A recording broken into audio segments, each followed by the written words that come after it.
Hello everyone. आज से एक महीने पहले सीए फाइनल ऑडिट का मैंने नया बैच स्टार्ट किया था। आई थिंक 17 मई। अब 4 हफ्ते बीत चुके हैं। फ्राइडे को बैच स्टार्ट हुआ था, फ्राइडे बीत चुका है। 4 हफ्तों के अंदर हमारा बैच बहुत ही अच्छी गति से चल रहा है। हम लोगों ने क्या क्या कवर कर लिया वो मैं आप लोगों को डिस्कस करना चाहता हूँ। Batch is already on going. Final audit के अंदर मैं सारी बातें अभी बताना चाहता हूँ, सब कुछ, मतलब बैच का स्टेटस क्या चल रहा है, क्या कवरेज है, आगे कैसे करने वाले हैं, रिविजन्स, क्लासरूम रिविजन्स कैसे होंगे, जिन स्टूडेंट्स का नवंबर में एग्जाम है, नवंबर 24 में, उनको कैसे तैयारी करनी है, जो 2025 वाले हैं या 26 वाले उनको कैसे करना है, सब कुछ मैं बताने जा रहा हूँ। फर्स्ट पॉइंट, एक बार बैच स्टेटस अपग्रेड कर देता हूँ आप लोगों के साथ। टोटल 3 सेट्स ऑफ बुक्स होते हैं, ठीक है, मतलब 6 बुक्स होते हैं, 3 मेन वॉल्यूम और उसके साथ 3 क्वेश्चन बैंक। तो वॉल्यूम 1 जो होता है ना वो बहुत बड़ा होता है, इट टेक्स मोर टाइम। तो वॉल्यूम 1 जैसा कि मैंने प्लान बनाया था 60 क्लासेस का शेड्यूल, मुझे अब लगता है कि लेस देन 60 क्लासेस में हो जाएगा। एक क्लास जो होती है ना रफली ऑन एन एवरेज में देखूँ तो 3 घंटे 10 से 15 मिनट की जाती है। तो 22 क्लासेस के अंदर स्टैंडर्ड्स वॉल्यूम 1 वाला जो पूरा स्टैंडर्ड्स वो पूरा खत्म हो गया। सारे chapter A to Z, question answer discussion सब कुछ हो चुका है, ठीक है ना। मैंने ना वेटेज एनालिसिस बनाया था और शेयर भी किया था तुम लोगों के साथ। हमारे सिलेबस में ICAI बोलता है कि स्टैंडर्ड्स ऑन ऑडिटिंग जो है ना, पहले 11 चैप्टर उनका एवरेज वेटेज है 50%। तो मैं वेटेज के हिसाब से जा रहा हूँ। पहले स्टैंडर्ड्स वाले जो सारे चैप्टर्स वो हम लोग करेंगे 11 चैप्टर्स, ठीक है। तो वॉल्यूम 1 खत्म हो चुका 7 चैप्टर्स।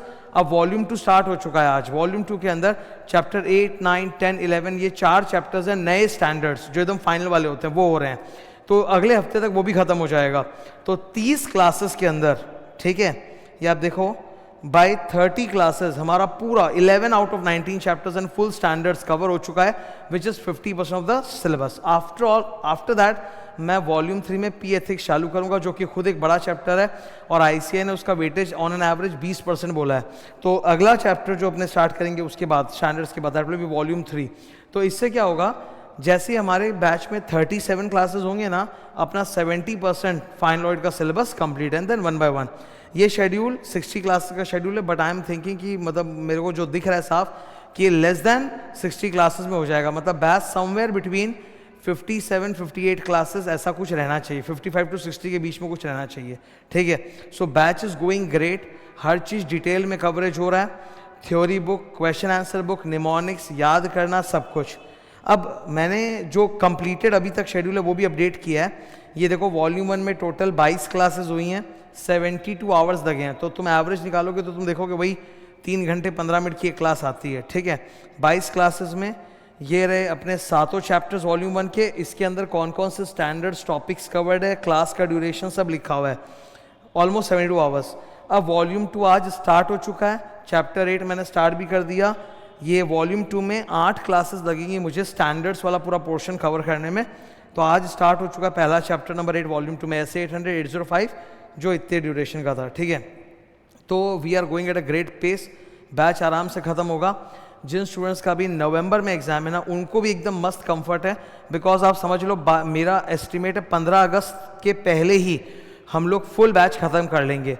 ये बैच क्योंकि 60 से कम क्लासेस में हो जाएगा, 55 to 60 क्लासेस के बीच में, इसीलिए देखा जाए तो एक तरह से regular come fast track batch है, जहाँ पर रेगुलर बैच की तरह सब डिटेल में भी कवर हो रहा है, सारा क्वेश्चन आंसर्स हो रहा है, सारे चैप्टर एक एक वर्ड एक एक सेंटेंस। और फास्ट ट्रैक भी इसलिए बिकॉज फास्ट ट्रैक में स्टूडेंट क्या एक्सपेक्ट करता है कि भाई 40 क्लास में हमको सिलेबस करा दो।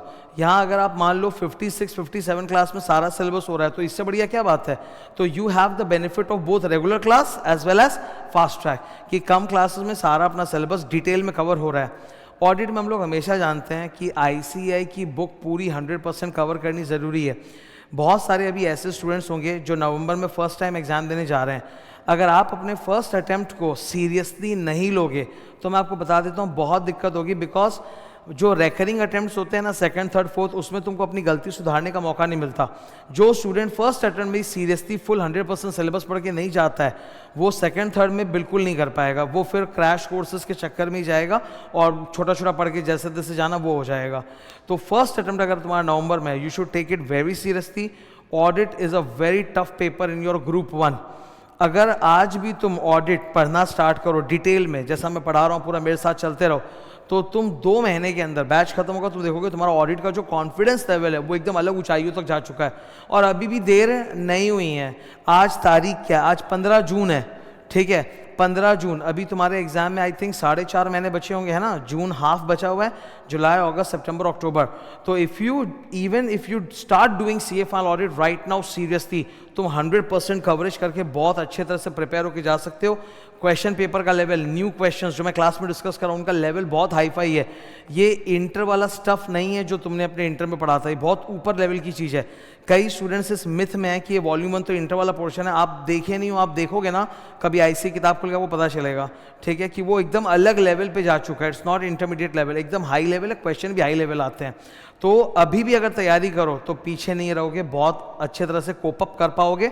या 4.5 मंथ्स, 2 महीने में बैच खत्म हो जाएगा। तुम अगर डेली एक एक क्लास भी करते जा रहे हो ना, you are in a great position. मेरी टोटल क्लासेस कितनी होगी, 60 से कम होगी, ठीक है। 60 क्लास मतलब डेली एक क्लास भी करोगे तो 60 दिन में खत्म है। 2 महीने में जब 15 अगस्त को आज़ादी के दिन अपने खड़े होंगे ना, आज से तुमको इतना कॉन्फिडेंस आ चुका होगा अपने ऑडिट के ऊपर कि यार इसमें मैं फेल तो हो नहीं सकता, मेरा मौके पे 60-70 जाएगा। तो अभी भी टाइम है प्रिपेयर करने के लिए। जिन स्टूडेंट्स ने मई में एग्ज़ाम दिया है और जो रिजल्ट्स का वेट कर रहे हैं, मैं बहुत अच्छी तरह से मेहनत कर रहा हूँ, कोशिश कर रहा हूँ, क्योंकि मुझे एक्सपेक्ट है कि मई में जिन्होंने भी एग्ज़ाम दिया है उनका रिजल्ट बाय 10 जुलाई तो आ ही जाना चाहिए। बिकॉज इंस्टीट्यूट आजकल क्या है, करेक्शन फास्ट कर रही है, ठीक है। तो मई में एग्जाम हुआ है तो वी कैन एक्सपेक्ट कि 10 जुलाई के आसपास आपका रिजल्ट आ जाएगा, विच इज़ आज से 1 महीने के अंदर ही रिजल्ट आ जाएंगे। तो अगर किसी भी स्टूडेंट को अभी भी ऑडिट पे डाउट है कि नहीं मेरा ये ऑडिट का एग्जाम मई में अच्छा नहीं गया है और मैं चाहता हूँ सुधार लूँ, तो मैं बोलूँगा परफेक्ट टाइम है। बिकॉज एग्जाम देने के और रिजल्ट के बीच में ना एक स्टूडेंट का कॉन्फिडेंस हाई नहीं रहता, वो बहुत ज़्यादा पढ़ाई भी नहीं करता है।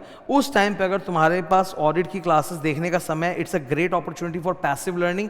डेली तुम 2-2 क्लास करके अपना लेवल ऑडिट में ऊँचा कर सकते हो।